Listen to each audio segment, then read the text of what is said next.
Hola amigos, soy Melissa Guardia y este es el canal de Melissa G en Acuarela, donde hablamos lo mejor del arte, la cultura, la creatividad, la historia y mi primera novela escrita, Tentación color esmeralda. En esta ocasión vamos a hablar de 5 libros de literatura latinoamericana y que me han dejado como inspiración al escribir. Veamos de qué se trata.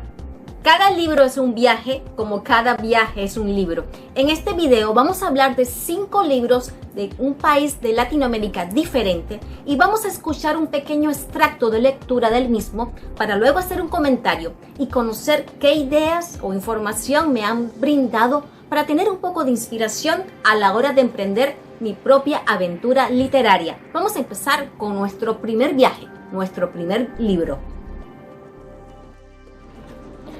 Volví enseguida a mi cuarto a tomar mis pistolas. María, desde el jardín y al pie de mi ventana, entregaba a Emma un manojo de montenegros, mejoranas y claveles, pero el más hermoso de estos, por su tamaño y lozanía, lo tenía ella en los labios. «Buenos días, María», le dije apresurándome a recibirle las flores. Ella, palideciendo instantáneamente, correspondió cortada al saludo y el clavel se les desprendió de la boca. Entregóme las flores, dejando caer algunas a los pies, las cuales recogió y puso a mi alcance cuando sus mejillas estaban nuevamente sonrosadas. Nuestro primer viaje, nuestro primer libro nos lleva hasta Colombia, con un clásico de la literatura romántica, María, de Jorge Isaacs. Es una historia que nos lleva a conocer el amor de una joven pareja desde lo que sería la perspectiva de finales del siglo XIX. Su historia tiene una peculiaridad. Desde el inicio hay un detalle, una especie de dedicatoria que nos da una luz de cómo será esta historia. Un ciclo que tendrá un inicio, pero también tendrá un final por la partida de la protagonista, por la partida de María. Todo comienza cuando el joven Efraín regresa a la hacienda familiar El Paraíso y se reencuentra con María, que es una muchacha que llegó de niña a ese círculo familiar y se volvió parte del entorno. Al volverse a encontrar o a reencontrar a ambos, comienza a surgir el amor, pero un amor que va poco a poco, como se estilaba en esa época, un amor que se va confesando en cada detalle, en cada estancia que se comparte dentro de esta hacienda El Paraíso, un amor rodeado con la complicidad de bellos jardines, flores y rosas, y un amor que también tiene las dificultades de la época. La madre de María había fallecido, siendo ella muy niña, de un mal que también ella padecía. Y Efraín, por su parte, era un joven muchacho que tenía que seguir sus estudios en Londres, que cuando se llega a conocer que ambos están enamorados, tiene que también seguir las indicaciones de su padre. Hay que recordar que estamos hablando de finales del siglo XIX y las expectativas y el ritmo de vida es distinto para poder así comprender el contexto de esta situación. Efraín era un muchacho que también quería apoyar a su padre en lo que era el negocio o el trabajo en la hacienda y por eso también era muy importante seguir la autoridad que él le imponía. Así que cuando el amor de Efraín y María ya es una noticia, ya es algo de conocimiento de todas las partes, él tiene que obedecer y regresar a Londres, lo que impone pues una distancia considerable de tanto tiempo como espacio. Pero cuando él regresa, se encuentra con la noticia de que María ha fallecido.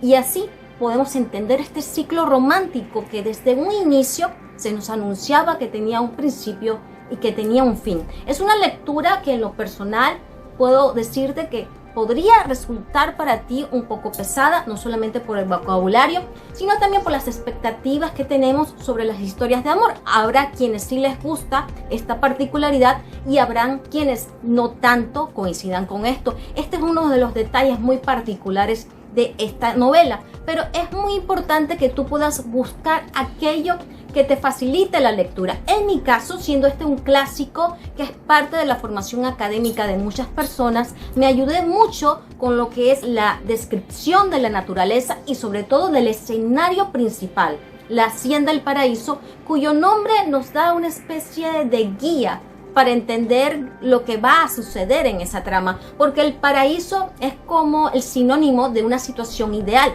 Sin embargo, en el paraíso también hay grandes retos y hay como una especie de proceso por construir, una realidad que se ve muy bella y muy hermosa, pero que también puede ser muy frágil y emocionalmente y materialmente, entendiendo que esta es una novela escrita a finales del siglo XIX, se nos iba presentando que las personas, más allá de un bello escenario, de un lugar muy idílico, era un lugar que también tenía vicisitudes y retos.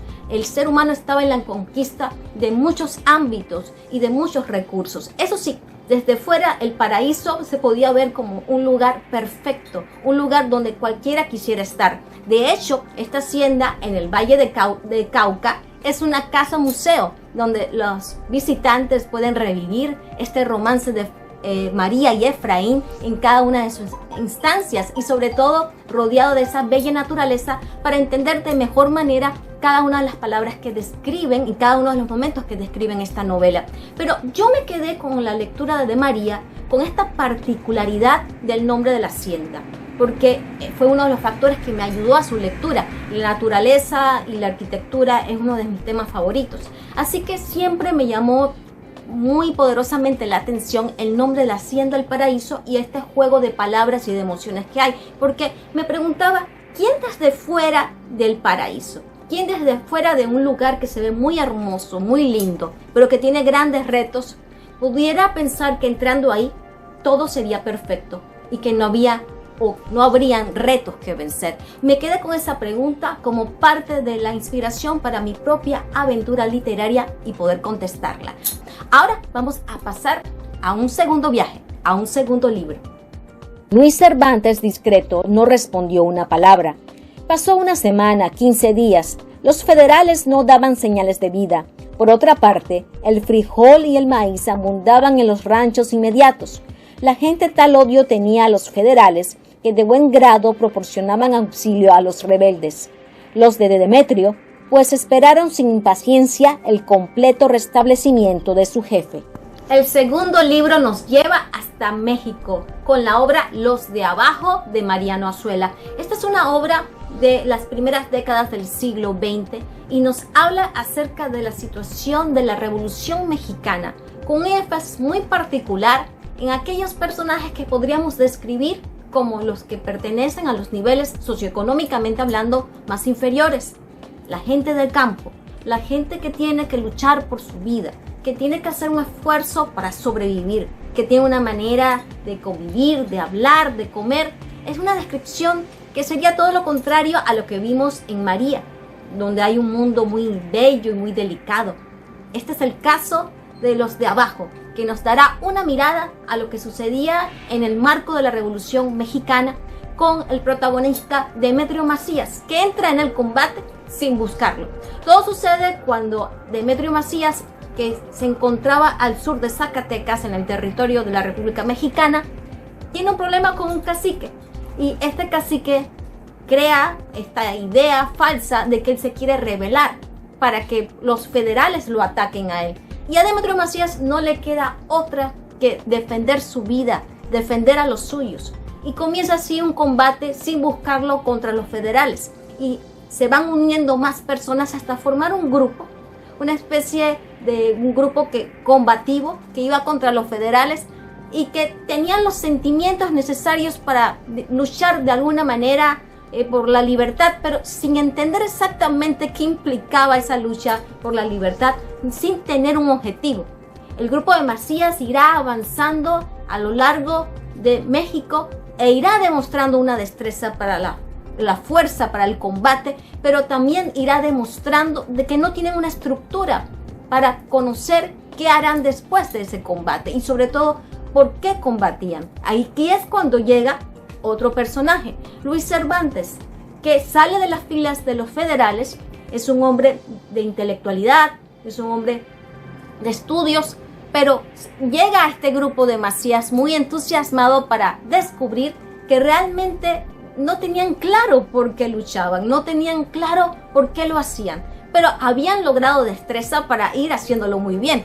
La historia nos va narrando diferentes episodios donde, por ejemplo, ellos podían incluso vencer a los federales, aunque los federales fueran en número mayores que el grupo de Macías.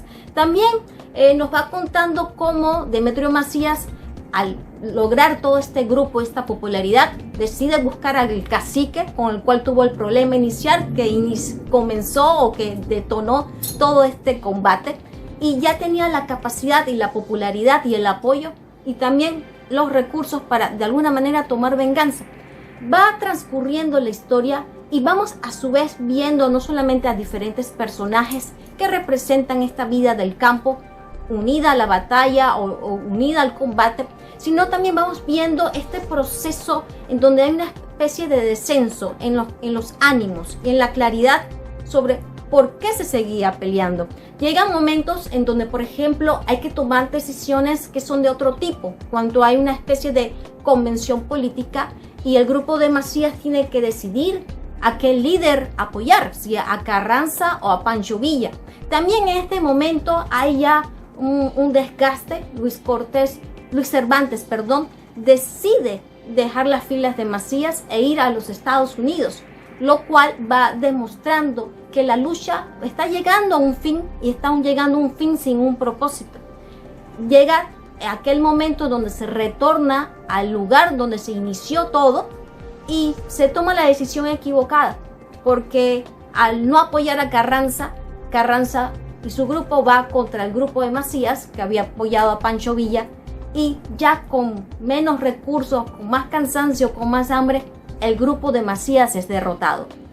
Una historia que nos deja ver los altibajos del combate, pero también las peculiaridades de las personas que podemos decir que son los de abajo, aquellos que vienen de la tierra, del campo, que tienen talento, que tienen fuerza, sentimientos, capacidades, pero que también tienen contradicciones, desconocimiento y quizás no tienen una estructura. Cuando puedes ver lo bueno y lo malo de todas las personas, ahí encontrarás inspiración. Y yo me quedé con esa contradicción que pueden tener los personajes, no importa de dónde vengan, pero es muy particular también cuando analizamos directamente a la gente que viene de la tierra, que tienen sentimientos, que tienen fuerzas, pero que también tienen ausencia de conocimiento y de claridad. Es la inspiración que me llevo y que les comparto a ustedes con la lectura de Los de Abajo de Mariano Azuela. Como un dato particular, esta historia fue publicándose por partes en un diario hasta que llega a su segunda edición, mucho más completa, con más personajes,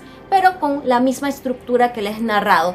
También ha sido objeto de inspiración, fuente de inspiración para grandes obras artísticas, como los murales del maestro Diego Rivera en el Teatro de Insurgentes en Ciudad de México, con 4 escenas de esta trama, siendo la última la que representa a Demetrio Macías como un símbolo de que la vida continúa. Ahora vamos a nuestro tercer libro, nuestro tercer viaje. El Andrés, esquivando toda contestación, se metió al trabajo. Su furia se tira en hachazos certeros sobre los troncos de los árboles. Tiemblan las ramas y el temblor se desborda por las copas en lluvia de hojas verdinegras, de gusanos cerdosos, inofensivos pero repugnantes. Extracto de Huasipungo, de Jorge Icaza. Nuestro tercer viaje nos lleva a Ecuador con el libro Huasipungo de Jorge Icaza, también de inicios de siglo XX. Y esta es una historia que nos va a hablar de la brutalidad con la que vive un grupo indígena que solo desea salir adelante a base de su trabajo. Todo comienza cuando don Alfonso Pereira recibe de parte de su tío Julio la petición de que vaya a la localidad ficticia de Cuchitambo a preparar unos terrenos para la explotación de petróleo donde invertirán unos estadounidenses.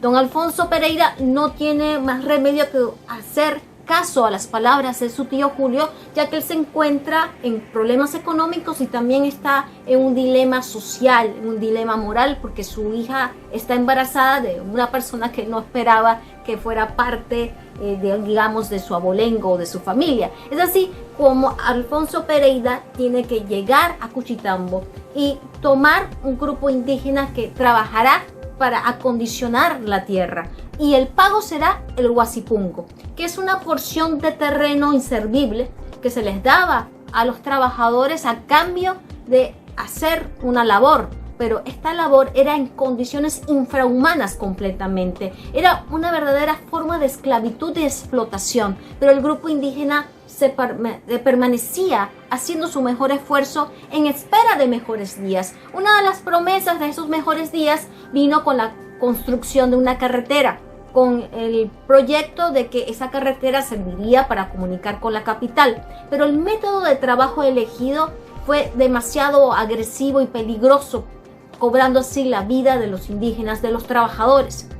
La historia nos va contando una serie de injusticias que son producto de una estructura que, pudiendo hacer lo correcto, no lo hace. Esta unión del patrón terrateniente incluso con la religión y la política nos hace ver cómo funciona una estructura socioeconómica donde se puede establecer la posibilidad de un trabajo, pero este puede ser hecho con las condiciones más infrahumanas e inseguras.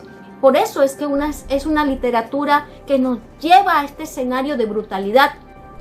El protagonista, que representa la cruda realidad que viven los indígenas luchando por mantener su guasipungo, es Andrés Chiliquinga, y a través de sus vivencias vamos a entender lo que pasaba. Por ejemplo, hay una parte donde describen que los niños jugaban con sus propios desechos como si fueran una masa o masilla para hacer formas, que no había un sistema de salubridad, no había una atención médica realmente a la altura si algún trabajador resultaba herido. Lo que habían eran curanderos, que el hambre era tal que, por ejemplo, se tuvo que enterrar una res, un buey, porque ya no se sabía qué hacer con él, ya era una carne defectuosa, y el grupo indígena lo tuvo que desenterrar para darle así alimento a su población, siendo afectada la esposa de Andrés. Es un cuadro duro tras otro, y es también entender, por ejemplo, cómo la religión era también un medio para amedrentar a los indígenas, y cómo también se explotaba y se pedía hasta dinero, no solamente para abrir las puertas del cielo, perdonar pecados, sino incluso hasta para brindarles su transporte. La historia nos lleva a ver a un pueblo que sigue trabajando hasta el final y guardando una esperanza, porque cuando supieron ellos que iban a llegar los inversionistas estadounidenses, pensaron que llegarían también las personas que acabarían con tanta injusticia, para sorprenderse y descubrir que serían despojados de su terrenito, de ese guasipungo que se les había dado después de haber trabajado tan duramente. Y es aquí cuando llega el desenlace de la trama, y la población se tiene que levantar tratando de pelear por su territorio, porque iban a ser despojados para que pudieran ocupar el territorio los estadounidenses. Iban a construir casas de lujo y ellos ya no iban a poder, el grupo indígena, permanecer ahí. Es cuando se da un levantamiento de fuerzas, llega incluso el ejército y luchan hasta el final por su guasipungo, pero las llamas del fuego, de lo que se produce ahí, consume todo, incluso la esperanza. Es una escena de brutalidad, pero es una escena donde ves a la gente luchando hasta el final y te deja pensando. La inspiración que me deja Guasipungo es precisamente cómo nos podemos estructurar, cómo, pudiendo funcionar bien por muchas ideas y sentimientos errados, las personas no ocupan su papel como debe, e incluso cómo puede estar detrás de todo alguien que quiere llegar y ocupar la mejor posición sin hacer el mayor de los esfuerzos. Como dato curioso, Guasipungo, una obra de literatura ecuatoriana, encuentra su bastión de proyección al ganar un premio precisamente no en su país, sino en Buenos Aires, Argentina, para luego convertirse en una gran referencia del Ecuador. Así pasamos a nuestro cuarto viaje, nuestro cuarto libro. Simpático el catire, qué colorada tiene la cara. Se conoce que no está acostumbrado a los soles llaneros. Y viste bien. El brujeador se retiró de la mesa con estas frases mentales. Perro no come perro, que te crea Balbino. Todo eso te lo dijo el peón. Era, en efecto, una de las innumerables trácalas de que solía valerse doña Bárbara para administrar su fama de bruja y el temor que con ello inspiraba a los demás. Algo de eso sospechaba Balbino, pero sin embargo la cosa lo impresionó. Extracto de Doña Bárbara de Rómulo Gallegos.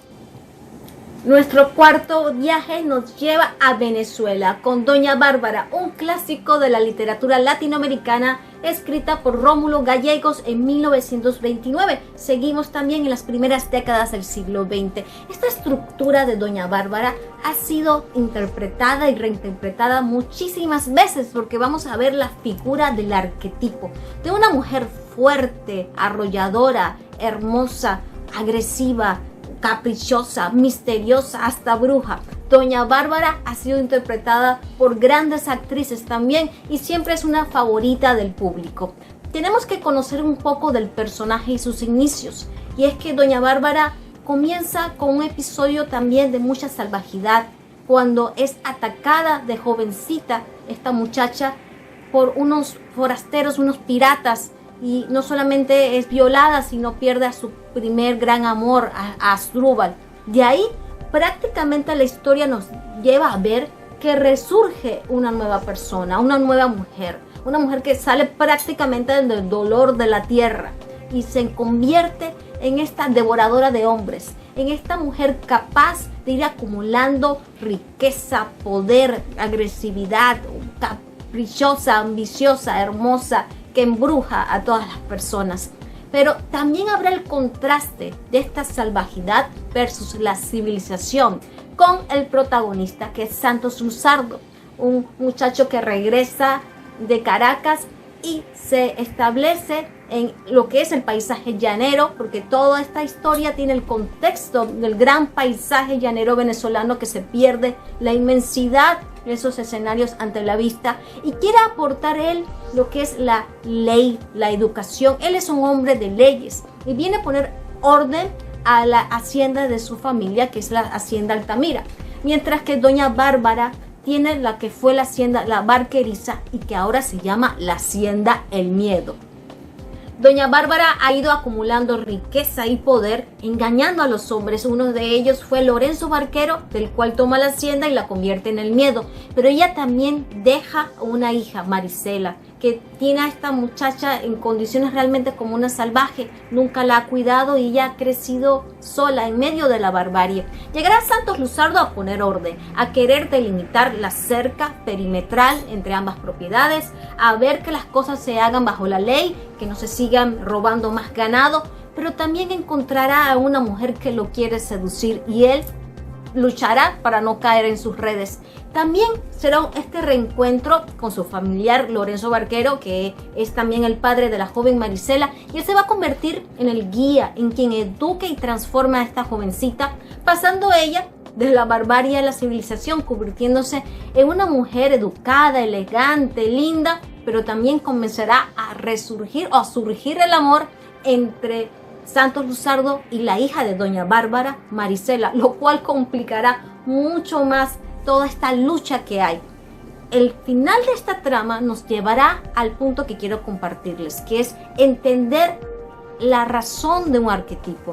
Y es que esta lucha llevará a Doña Bárbara a preguntarse si su ambición podrá ser más que cualquier otra cosa, o si apoyará a Santos Luzardo, porque él caerá en una situación, una especie de trampa, en donde se sentirá culpable o responsable de la muerte de uno de los secuaces de Doña Bárbara, el brujeador, y Marisela tendrá que ayudarlo a él a entender que él no es culpable.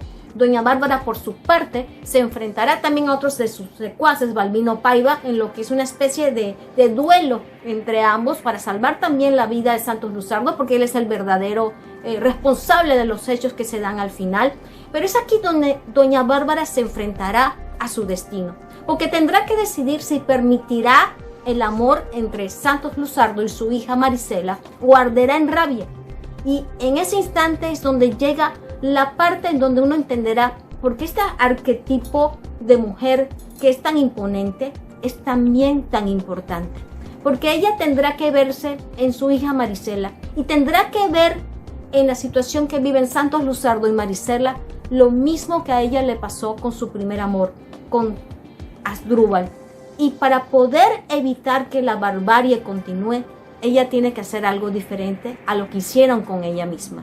Y es realmente una grandeza, es el propósito y el destino de este arquetipo. Porque estas figuras que son muy imponentes siempre tienen un antes, que son muy difíciles de entender, son hechos difíciles que pasan, Por eso es que aparece como una especie de nueva persona dentro de la trama del personaje.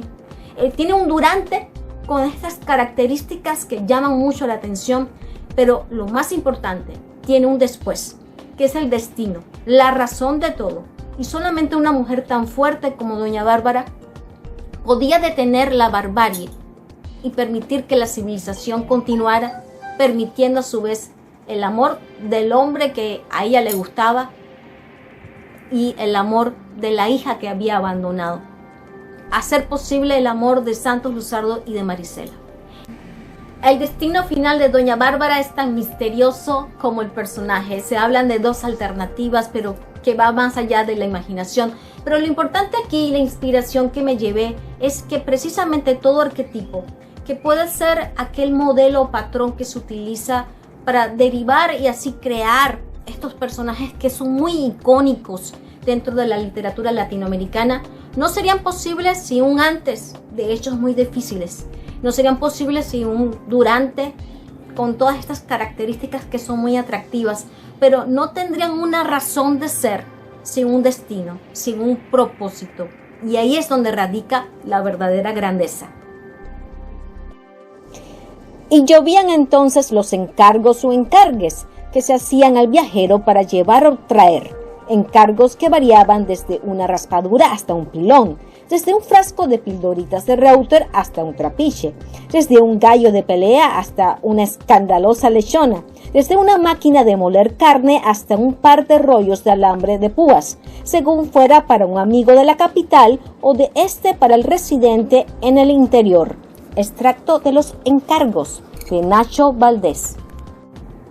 Y llegamos hasta mi tierra, Panamá, con los encargos de Nacho Valdés dentro de Narraciones Panameñas, una compilación de narrativas, cuentos y leyendas recopiladas por Berta María Cabezas, una muestra del folclore panameño. En los encargos vamos a conocer más sobre Panamá dentro de lo que serían las primeras décadas del siglo XX, cuando se estaba formando Panamá como una república, y el viaje del interior a la ciudad capital era todo un acontecimiento. Se hacía en barcos de veleros y las personas aparecían con sus listas de peticiones, con una cantidad de objetos del deseo o de artículos que deseaban comprar. Y en esta narrativa vamos a conocer a Don Chico, que anuncia su viaje y le aparece en la lista de todos los regalos y de todos los objetos que las personas desean que él compre en la ciudad capital y que los traiga al interior.